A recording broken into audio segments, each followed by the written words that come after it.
సంవత్సరాల తరబడి ఎన్ని మందులు వాడినా మీ మోకాల నొప్పులు తగ్గట్లేదా? ప్రాణ పెయిన్ క్లినిక్ లో అత్యాధునిక చికిత్స. హలో రామ్ గారు. హాయ్ నారాజు. కొన్ని సందర్భాల్లోనే చాలామంది ఫేస్ చేసేటువంటిది అంటే కొంతమందిలో మనం పర్టికులర్గా చూస్తాం, మన తప్పు లేకపోయినా నీ వల్లే ఇదంతా, నువ్వే చేసావు, దీనికి కారణం నువ్వే అని నిందించేసి వెళ్ళిపోతూ ఉంటారు. అది కొన్నిసార్లు జరిగితే ఓకే, బట్ అన్నిసార్లు మన చుట్టుపక్కల ఉండేటువంటి వాళ్ళు ఇదంతా నీ వల్లే, ఇదంతా నీ వల్లే అని చెప్పేసుకుంటూ వెళ్ళిపోతూ ఉంటే మనసుకి చాలా కష్టంగా ఉంటుంది. అటువంటి విషయాల్ని మనం ఎలా ఓవర్కమ్ అవ్వాలి అసలు?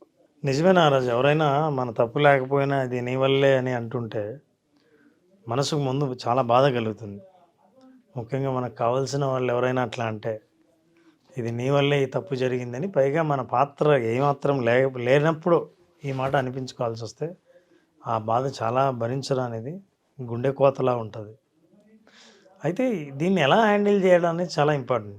ఎందుకంటే మీరు ఇప్పుడు హ్యాండిల్ చేసే విధానమే మీరు చెయ్యలేదని నిరూపించుకునే అవకాశాలని పొందడమా పోగొట్టుకోవడమా చెప్తుంది. బహుశా ఒక్కోసారి అవతల వాళ్ళని బ్లేమ్ చేస్తే వెంటనే మీరు రియాక్ట్ అయ్యారనుకోండి, గట్టిగా అరిచో, కోపంతోనో, మీద పడో, ఎందుకంటే ఎలాగూ నువ్వు చేయలేదు కాబట్టి గట్టిగా అరిచే హక్కు ఉంది కాబట్టి, దాన్ని అవతల వాళ్ళు అవకాశంగా తీసుకొని చూసావా, తప్పు చేశాడు అందుకే ఏం అరుస్తున్నాడు, తప్పు చేశాడు కాబట్టి ఇంత గట్టిగా అరుస్తున్నాడు. గట్టిగా అరవడం కాదు కావాల్సింది, మాకు అసలు నిజాలు తెలియడం అని అవతల వాళ్ళు మిమ్మల్ని తప్పుగా ఇంకా కొంచెం బ్లేమ్ చేసే అవకాశం ఉంది. కాబట్టి ఎవరైనా మన తప్పు కాకుండా మనదే తప్పు అని అన్నప్పుడు అప్పుడు మనం తీసుకునే రెస్పాన్స్ ఉంది, రియాక్షన్ కాకుండా రెస్పాన్స్, అది చాలా ఇంపార్టెంట్. ఒక్క క్షణం ఆగాలి. మీకు ఒక్క క్షణం ఆగినప్పుడు మీరు ఏం చేయాలో తెలుస్తుంది. కానీ సహజంగానే మనిషి ఆ ఒక్క క్షణం ఆగడు. అసలు నన్ను కానిది నన్ను అంటే ఎక్కడో ఎందుకు, చిన్న ఎగ్జాంపుల్ మనకు కనిపిస్తుంటుంది నారాజు. రోడ్డు మీద పోతుంటే కార్ ఇట్లా వస్తుంది, ఇంకొక కార్ ఇట్లా వస్తుంది, లేదా 2 బైకులు ఇట్లా వస్తాయి. ఇప్పుడు తప్పు ఎవరిది? ఎవరో ఎందుకు అడ్డం వచ్చావు? యాక్చువల్ అడ్డం వచ్చింది నువ్వు. అప్పుడు ఏం చేస్తారు తెలిసిన, దీన్ని రోడ్ రేజ్ అంటారు. అంటే రోడ్డులో ప్రయాణాల్లో వచ్చే కోపం ఎలా ఉంటుందంటే ఇమ్మీడియట్గా బండి ఆపేస్తాడు. మనకి ఈ సీన్లు కనిపిస్తూ ఉంటాయి. బండి ఆపి కిందికి దిగుతాడు, కథ తేల్చుకోవాల్సిందే అని దిగుతాడు. వెనకాల ట్రాఫిక్ ఆగుతుంది, చాలామంది ఆగిపోయింటారు, హారన్ కొడుతుంటాడు, ఏమీ పట్టించుకోడు. ప్రస్తుతం తప్పు నాది కాదు నీది అని తేల్చేదాకా నేను ఇంటికి పోయేది లేదు అని. అవతల వాడి ప్రయత్నం కూడా అదే. ఇద్దరి ప్రయత్నాల్లో చివరికి ఇద్దరు పోలీస్ స్టేషన్ పోవడం, లేకపోతే ఇద్దరిని జనాలు తప్పించేసి పంపించేయడమో చేస్తారు. కానీ ఎవరు ప్రూవ్ చేసుకొని వెళ్ళిన సంఘటనలు ఎప్పుడు కనిపించవు. అంటే నాదే తప్పు, మీరు చెప్పింది నేనే పొరపాటున అన్నాను అని. కాబట్టి ఇలాంటివి ఎప్పుడు జరగవు. కాబట్టి మీరు రియాక్ట్ అయ్యి నాది తప్పు కాదని ప్రూవ్ చేసుకునే ప్రయత్నం వెంటనే అగ్రెసివ్గా చేస్తే మీరు ఫెయిల్ అయ్యే ప్రమాదం ఉంది. కాబట్టి ఎవరైనా మిమ్మల్ని అకారణంగా నిందిస్తుంటే first be silent. The second, listen carefully. అసలు నన్ను నిందించడానికి ఏ కారణం, ఏ పాయింట్ పట్టుకుని నన్ను నిందిస్తున్నారు, జాగ్రత్తగా వినండి. జాగ్రత్తగా విన్నప్పుడు ఏంటంటే ఎక్కడ మిస్అండర్స్టాండింగ్ జరిగిందో తెలుసుకునే అవకాశం నీకు ఉంటుంది. నువ్వు వినకుండా నువ్వు మాట్లాడితే నీకు అసలు అవతల మనిషి ఎందుకు నీ మీద బ్లేమ్ చేస్తున్నాడో తెలుసుకునే అవకాశం లేదు. కాబట్టి వినండి. వినాలంటే you have to stay calm. అందుకని సైలెంట్గా ఉండాలి. సైలెంట్గా ఉండి వినండి. విన్న తర్వాత then only hold that point. Speak assertively, not aggressively. Assertively అంటే నా మీద నాకు పూర్తి నమ్మకం ఉంది, నేను ఆ తప్పు చేయలేదు అని మాట్లాడే మనిషికి, నన్ను నేను కాపాడుకోవడానికి నేను మాట్లాడే ఎమోషనల్గా మాట్లాడే వ్యక్తి మాటలకి చాలా తేడా ఉంటుంది. అగ్రెసివ్ ఎప్పుడైతే ప్రదర్శించావో నువ్వు చేతులు ఈ ఆర్గ్యుమెంట్ను ఓడిపోయే అవకాశాలు చాలా కనిపిస్తాయి. అసర్టివ్గా ఎట్లుంటావో, నేను చేయలేదు, ఇది పాయింట్, నువ్వు నిరూపిస్తే నేను ఒప్పుకుంటాను, ఒక్క ఎవిడెన్స్ తెచ్చినా చాలు, ఇంతకంటే గట్టిగా అరవను. నువ్వెవడో, నువ్వు చూసావా, నీ దగ్గర ప్రూఫ్ ఉందా, తీసుకురా చూద్దాం, ప్రతిసారి నన్నే అంటుంటావు, ఇట్లా అనవసరమైన అగ్రెసివ్ టాక్ ఎప్పుడైతే మాట్లాడతావో విషయం నుంచి తప్పుదారి బట్టి అనుకున్న విషయం కాకుండా వేరే విషయం మీద చర్చకు వచ్చి చివరికి నువ్వు నిందితుడివేనేమో అనే అనుమానం కూడా అవతల వాళ్ళకి వచ్చే అవకాశం ఉంది. కాబట్టి విన్న తర్వాత అప్పుడు పాయింట్ని అసర్టివ్గా చెప్పండి, అగ్రెసివ్గా కాదు. ద థర్డ్, ఇంకోటి మోస్ట్ ఇంపార్టెంట్ అంటే అవతల వాళ్ళు ఏమైనా మిస్అండర్స్టాండ్ చేసుకున్నారేమో అని కూడా మీరు ఆ ఎంపతితో వినండి.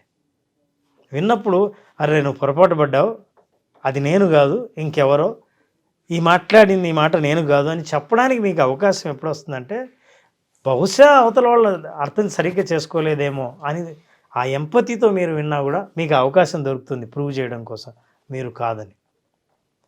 ఇక తర్వాత ఒకవేళ ఇంత జరిగినా మీ తప్పు కాకపోయినా అన్నీ చేసినా మీరు అనిపించుకోవాల్సి వచ్చింది అనుకుందాం. దీని నుంచి మీరు నేర్చుకున్న పాఠం ఏంటి? ఈ పాఠం ఏంటి? అమ్మ ఇట్లాంటి వాళ్ళని మాత్రం మనం కన్విన్స్ చేయలేం. అనవసరంగా వీడికి చెప్పే ప్రయత్నం మాత్రం చేయకూడదు. అదేదో చాలా పాపులర్ పద్యం ఉంది, అదంటే తివిరి ఇసుమున తైలంబు తీయవచ్చు,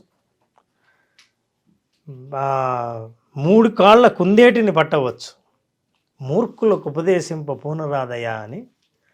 ఏదైనా ఈ ఇసుకను తీసుకొని ఎట్లయినా సరే నూనెనైనా బయటికి తీయచ్చు, 3 కాళ్ళుండే కుందేళ్ళనైనా పట్టుకోవచ్చు, కానీ మూర్ఖులకు మాత్రం ఉపదేశించడానికి ప్రయత్నం చేయలేము. అట్లాంటి వాళ్ళని వదిలేయడమే మంచిది అని మనమే పాఠం నేర్చుకొని తప్పుకొని పోవడం మంచిది అని. అట్లాంటి పాఠం కూడా నువ్వు నేర్చుకున్నా అక్కడ కూడా మనం తప్పుకోవచ్చు. మీరు ప్రతిసారి పోరాడి గెలిచి మీ తప్పు కాదని నిరూపించుకోనక్కర్లేదు.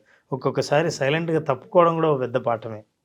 సో ఈ సందర్భాలని బట్టి మీరు ఇలా రెస్పాండ్ అయినప్పుడు మీరు మీ మీద పడిన అపవాదుని అవసరం ఎట్లా, ఒకవేళ మీరు కాదు నిందితుడు, మీ అనవసరంగా మిమ్మల్ని అంటున్నారు అని మీరు నిరూపించాలన్నా కామ్గా వినాల్సిన అవసరం ఉంది. అందులో తప్పునేదైనా పట్టాల్సిన అవసరం ఉంది. చాలా జాగ్రత్తగా మాట్లాడాల్సిన అవసరం ఉంది. ఈ సందర్భంలో మీ మాటలు, మీ ఎమోషన్, మీ భాష చాలా ప్రధానమైన పాత్ర వహిస్తాయి. కాబట్టి అతి జాగ్రత్తగా వ్యవహరిస్తే ఇది గొప్ప అనుభవం మనకు నేర్పిస్తుంది. ఈ అనుభవం నుంచి ఎట్లాంటి పరిస్థితినైనా నేను ఎదుర్కోవచ్చు అన్న కాన్ఫిడెన్స్ కూడా మీకు బిల్డ్ అవుతుంది. దీనికి మీరు బలి అయితే అవతల వాళ్ళకి అప్పటికప్పుడే సమాధానం చెప్పాలని చూస్తే, అగ్రెసివ్గా ప్రవర్తిస్తే, కోపాన్ని ప్రదర్శిస్తే ఇవన్నీ మీరు అనుకున్న ప్రయత్నాలన్నీ ఫెయిల్ అయ్యే అవకాశం ఉంది. బట్ కొన్నిసార్లు మనం ఇది కాదు అని ఒక్కసారి విని మనం ఇది అని ప్రొజెక్ట్ చేయాల్సినటువంటి అవసరం కూడా చాలా ఉంటుంది. అప్పుడు తప్పు ఎవరిది, ఎక్కడుంది, ఏ విధంగా ఉందనే దాని మీద అవగాహన వస్తుంది. దీనికి స్ట్రాటజిక్ థింకింగ్ చాలా అవసరం. ఎందుకంటే నువ్వు ఎప్పుడైతే ఖచ్చితంగా నిర్ణయించుకున్నావో నేను ఇది కాదని నిరూపించే ఇక్కడి నుంచి కదలాలని అనుకున్నావో, దానికి స్ట్రాటజిక్ థింకింగ్ లేకుండా కేవలం మీరు ఎమోషనల్గానే ఆ ప్రయత్నం చేస్తే ఫెయిల్యూర్ అయ్యే అవకాశం ఉంది. కాబట్టి స్ట్రాటజిక్ థింకింగ్కి నేను చెప్పిన ఇందాక మీరు ఎంత జాగ్రత్తగా వినాలి, ఎలా మాట్లాడాలి, కామ్గా ఎలా ఉండాలి, అగ్రెసివ్గా ఎలా ఉండకూడదు, ఇవన్నీ మనం దృష్టిలో పెట్టుకుంటే నిజంగా మనం అందులో లేనప్పుడు ఇందులో ఇంకొక కోణం కూడా ఉంది.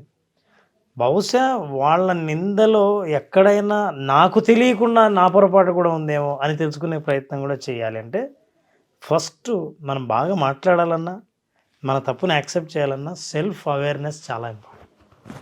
సెల్ఫ్ అవేర్నెస్ అంటే ఏంటి? నేనేంటో, నేను ఏదైనా తప్పు చేసే అవకాశం ఉందా, నేను అసలు ఆ తప్పు చేసే అవకాశమే లేదా అన్న క్లారిటీ మన మీద మనకు రావాలంటే మనకు అవేర్నెస్ ఉండాలి. ఎవరైతే బాగా సెల్ఫ్ అవేర్నెస్ ఉన్నారో వాళ్ళు ఏం చేస్తారంటే అవతల వాళ్ళు నిందించిన రియాక్ట్ అవ్వరు. Because I know what I am. Awareness లేని వాళ్ళు అవతల వాళ్ళు నిందిస్తూనే నిజంగా నేను అదేమో అన్న కోపంతో రియాక్ట్ అవుతారు. కాబట్టి మీరు నేను అది కాదు అని నిరూపించుకునే ప్రయత్నం చేయాలంటే ఎంతో ఎమోషనల్ ఇంటెలిజెన్స్ ఉండాలి. భావోద్వేగాల్ని ఎలా అదుపు చేయాలో తెలిసిన వాళ్ళు అయి ఉండాలి. మీరు ఇలా కనుక హ్యాండిల్ చేయగలిగితే సిచ్యువేషన్ని అద్భుతంగా మీరు ప్రూవ్ చేసుకుని బయటపడగలరు. అదర్వైజ్ కొన్ని పాఠాలు నేర్చుకునే జీవితంలో పక్కకు తప్పుకొని పోవడమే పెద్ద గుణపాఠంగా మనం తెలుసుకొని మన పక్కకు రావచ్చు. ప్రతిసారి మనం కరెక్ట్ అని నిరూపించుకోక్కర్లేదు. కుక్కలు పోటీ పడుతుంటే ఎవరు పరిగెడతారని పులిని ఛాలెంజ్ చేస్తే పులి అనిందంట, రెడీ 1 2 3 అంటేనే కుక్కలు పరిగెత్తాయంట. పులి లేవలేదంట. చూసావా ఓడిపోతున్నావు అంటే, ఓడిపోవడం కాదు, నేను పోటీ పడాల్సింది మీతో కాదు, మీరు పరిగెత్తండి అన్న. సో అలా మనం నిరూపించాల్సిన అవసరం అన్ని చోట్ల ఉండకపోవచ్చు. అట్లాంటి చోట ఆ పరిస్థితి తెలుసుకుని వాళ్ళకు దండం పెడితే మీరు గెలిచినట్టే లెక్క. థ్యాంక్ యూ అన్న, thank you so much Ram గారు. చాలామంది ఆన్లైన్ క్లాస్ ఎక్స్పెక్ట్ చేస్తూ ఉన్నారు, విజువలైజేషన్ బేసిక్ క్లాస్ ఎప్పుడుండే అవకాశం ఉంటుంది? డిసెంబర్ 21వ తేదీన art of visualisation session 5 days పాటు మనం స్టార్ట్ చేస్తున్నాం బ్యాచ్. డిసెంబర్ 21 అంటే ఈ సంవత్సరం ఆఖరి బ్యాచ్. వచ్చే సంవత్సరంలో సాధించాలనుకున్న లక్ష్యాలను సాధించడానికి అవకాశం ఉన్న బ్యాచ్. ఆ లక్ష్యాల బ్లూ ప్రింట్ని ఎలా తయారు చేసుకోవాలో ఈ సంవత్సరంలో సిద్ధం అవ్వాల్సిన ఆ సమయం ఇది. సో ఆ సమయానికి అనుగుణంగానే మనం art of visualisation batch 21 December start చేస్తున్నాం. వెరీ హ్యాపీ ఫర్ యూ అన్న. 1 ఇయర్ కంప్లీట్ అయింది మంది కూడా. సక్సెస్ఫుల్ జర్నీ అండ్ విజువలైజేషన్ ఆదరించినటువంటి ఆడియన్స్ ఎవరైతే ఉన్నారో వాళ్ళకి మాత్రం స్పెషల్లీ థ్యాంక్స్. మీరు థౌజండ్స్ నారాజు, కొన్ని ఎన్ని వేల మంది, మనం దాదాపు 12,000 14 ఉంటారు సార్. 14,000. ఓకే. అంతమందిని ట్రైన్ చేయటం అంటే అస్సలు చిన్న విషయం కాదు. అది great thing and great efforts అనుకోవాలి. మన టీం మొత్తం అనేది. కరెక్ట్. ఈ క్రెడిట్ మన ప్రేక్షకులకు కూడా దొరుకుతుంది. అవును, ఎస్, వాళ్ళు అంత బాగా ఎంకరేజ్ చేశారు అండ్ అచీవ్ చేసినటువంటి వాళ్ళు ఎక్కువ మంది ఉన్నారు దీంట్లో. ఈ ఇయర్కి ఇదొక లాస్ట్ స్పెషల్ బ్యాచ్ అని చెప్పొచ్చు. I wish you all the best Ram గారు. Congratulations advance. Thank you. చూసారు కదా వీడియో. ఈ వీడియోపై మీ అభిప్రాయాన్ని కమెంట్ బాక్స్లో పోస్ట్ చేయండి. ముఖ్యంగా మీరు కనుక రామ్ గారిది విజువలైజేషన్ క్లాస్కి అటెండ్ అవ్వాలి అనుకుంటే స్క్రీన్ మీద మీ కాంటాక్ట్ నెంబర్ కనిపిస్తుంది. దాన్ని మీరు కాల్ ఆర్ మెసేజ్ వాట్సాప్ చేసి వెంటనే ఎన్రోల్ చేసుకోండి. సో December 21 నుంచి క్లాసెస్ స్టార్ట్ అవుతాయి. ఈ ఇయర్కి ఇవే విజువలైజేషన్ లాస్ట్ క్లాసెస్ కాబట్టి ఆసక్తి కలిగిన వారు ఎవరైనా సరే స్క్రీన్ మీద కనిపిస్తున్న నెంబర్ సంప్రదించండి. ఒకవేళ మీ కాంటాక్ట్ నెంబర్ కనెక్ట్ అవ్వట్లేదు, మిస్టర్ నాగ్ అఫీషియల్ 1 అన్న ఇన్స్టాగ్రామ్ ఐడి ఉంది. దానికి మీరు పర్సనల్ మెసేజ్ పెడితే కూడా నేను రామ్ గారి టీమ్కి ఫార్వర్డ్ చేస్తాను. ఆ విధంగా సరే మీరు అప్రోచ్ అవ్వచ్చు. అండ్ ఈ వీడియో లైక్ చేయండి, షేర్ మాత్రం తప్పకుండా చేయండి. ఇలాంటి మరిన్ని వీడియోస్ కోసం మా ఛానల్ ఫాలో అవ్వండి. Thank you.